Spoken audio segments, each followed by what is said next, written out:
If you do not take care of your blessings, you will lose them.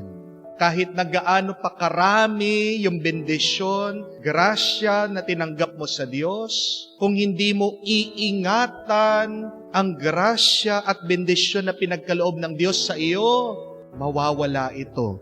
Babawiin ito ng Diyos sa iyo. Blessings are not forever.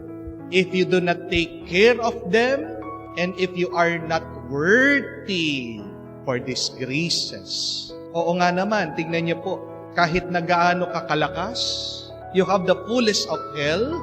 If you do not take care of yourself, you will lose your health. You will get sick. Hindi mo masasabi na malakas ka forever. Kahit na anong gusto mong kainin, kakainin mo. Darating at darating sa iyong buhay. Manghihina ka. Magkakasakit ka. Take care of your health. If not, you will lose it. Kahit na paano mo sabihin na, mahal namin, Father, ang bawat isa. Yung ang aking asawa, umiiyak pa nung kinasal kami. Hindi ako lolokohin ng aking asawa. Kilala ko ang aking asawa. If you do not take care of each other, if you do not communicate properly, you will lose your love and your relationship. Mawawala ang inyong pagmamahalan. Kahit na sabihin mo, milyon-milyon yung nasa bangko. Marami kang pera, marami kang asset, marami kang ari-arian. But if you do not take good care of these properties, this money, this blessing that God gave you, you will lose them all. Kahit na gaano pa karami ang iyong pera, kung hindi mo ito iingatan, mawawala ito at babawiin ito ng Diyos.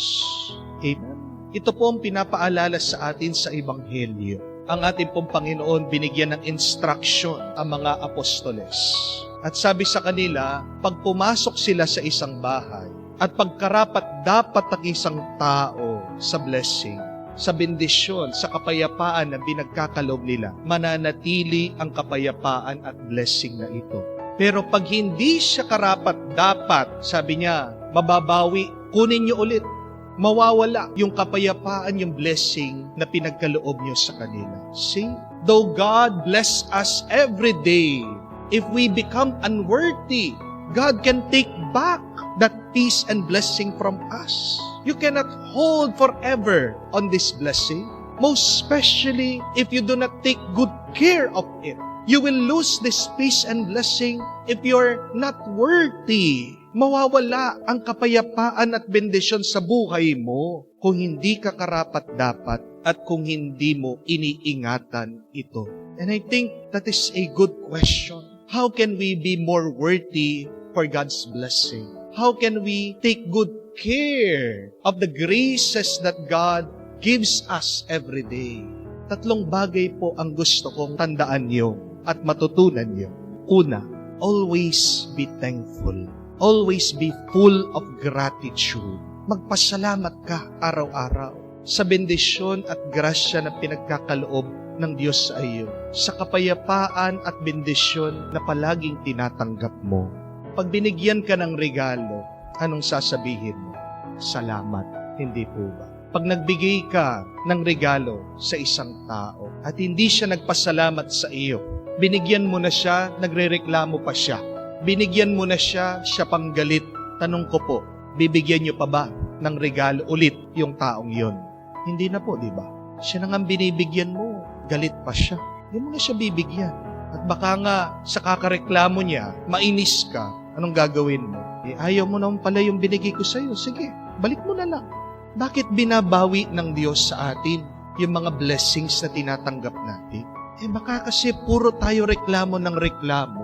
Wala man tayong pasasalamat sa Diyos. Thank God always for everything, even for small things, and even for our sufferings.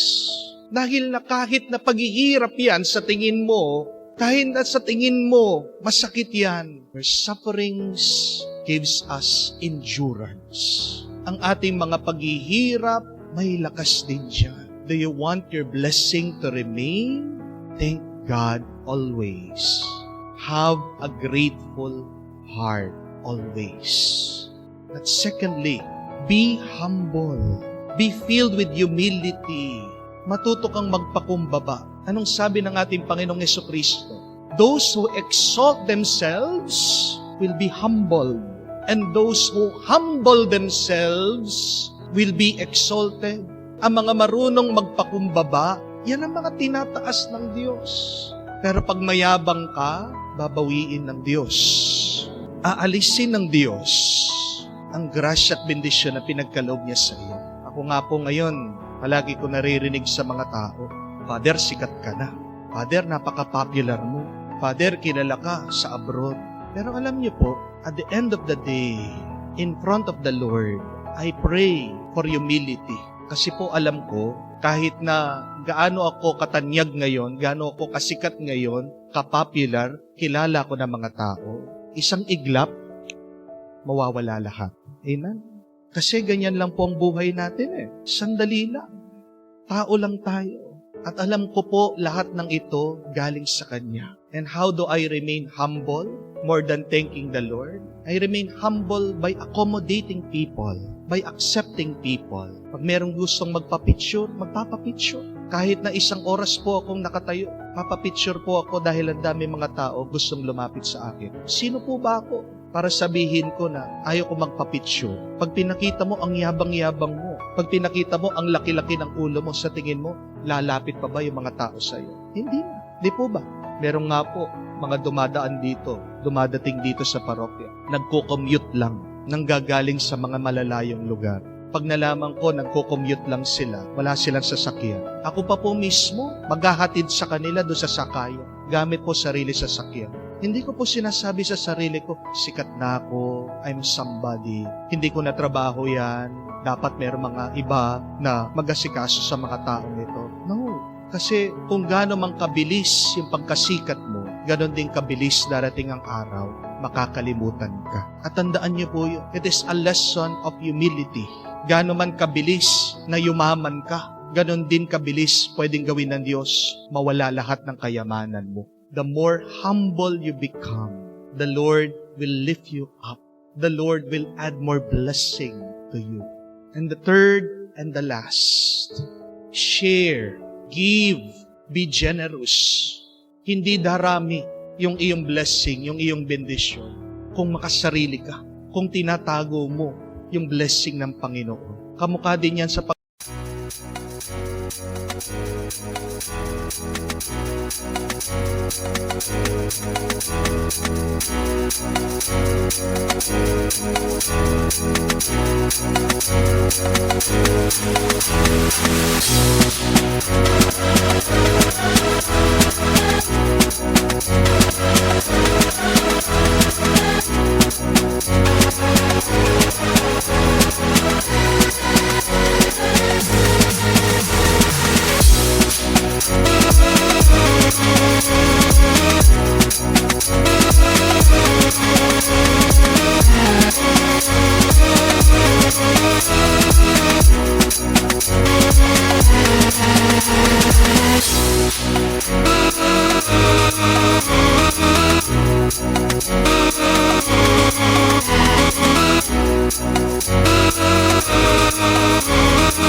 Itago mo sa rep, itago mo sa cabinet. Huwag mong kainin. Ano mangyayari? Masisira. Mabubulok. Paano darami yung blessing natin sa buhay kung ayaw mong magbigay? At totoo po, try it. The more that you give, the more that you receive. Do not give, you will lose it. Use it, it will multiply. Kahit na konti lang. Dahil pinapatunayan mo sa Diyos, pag ikaw ay nagbibigay, na ikaw ay karapat-dapat pang makatanggap ng mas marami. Ang binibigyan ng Diyos ay yung nakikita niyang makakatulong din sa iba. Share, be generous. Ask yourself this question. Am I worthy for God's blessing? Kumusta na yung mga tinanggap kong bendisyon sa Diyos? Do you want more blessing? Ayan.